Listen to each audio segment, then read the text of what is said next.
Halo, Assalamualaikum warahmatullahi wabarakatuh. Perkenalkan, nama saya Rikza Pujauda, NIM H21100026, Program Studi PGSDA, Mata Kuliah Sosiologi Pendidikan. Proyek Sosiologi Pendidikan dengan permasalahan minat baca masyarakat CTIS rendah. Kenapa saya ingin mengkaji lebih dalam permasalahan tersebut? Karena saya prihatin dengan kondisi masyarakat yang minat bacanya rendah, dan saya ingin membuat warga masyarakat CTIS ini supaya mempunyai keinginan minat baca yang tinggi. Nomor 1, proses pengumpulan data.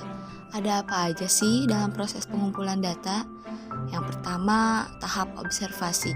Observasi itu mengumpulkan data-data secara langsung pada tempat penelitian dan pencatatan hal-hal yang berkaitan dengan permasalahan yang diteliti. Kedua, tahap wawancara. Melakukan komunikasi tanya-jawab kepada pihak-pihak terkait yang bersangkutan dengan permasalahan penelitian atau teknik menganalisis data yang dilakukan dengan mengajukan pertanyaan secara langsung kepada responden dan narasumber. Tahap yang ketiga yaitu studi literatur, salah satu teknik yang digunakan untuk mencari ide atau sumber referensi dalam penelitian ini.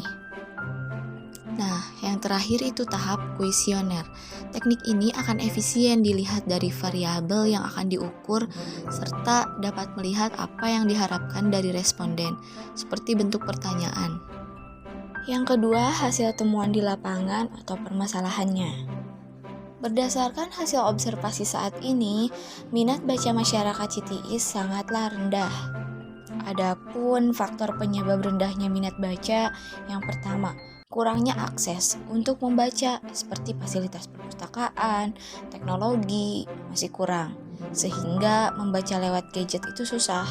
Nah, kebanyakan di masyarakat ini masih mendengarkan radio. Yang selanjutnya, lingkungan sekitar. Jika lingkungan di keluarga kita saja sudah tidak membudayakan kebiasaan membaca, untuk membeli buku pun tidak mampu. Jika begitu, benih-benih minat baca itu tidak dapat tumbuh. Nah, untuk yang terakhir yaitu diri sendiri. Jika di dalam diri sendiri saja kita tidak memiliki ketertarikan dalam membaca, maka jangankan membaca buku. Mau melihat buku saja rasanya sudah malas dan ngantuk. Nah, itu adalah faktor-faktor. Yang selanjutnya, apa sih solusi pemecahan masalah tersebut? Nah, yang pertama yaitu mengintegrasi perpustakaan di perkampungan. Yang selanjutnya, bekerja sama dengan posyandu untuk meningkatkan literasi anak usia dini. Yang ketiga yaitu membuat program membaca bagi semua siswa.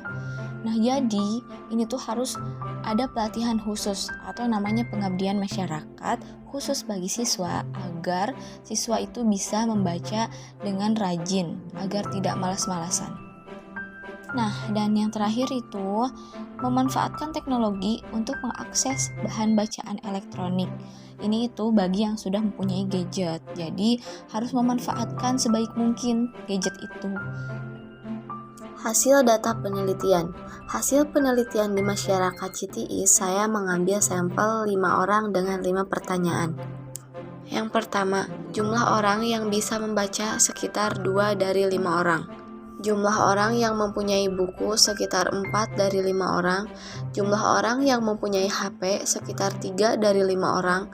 Jumlah orang yang suka membaca lewat HP sekitar 1 dari 5 orang.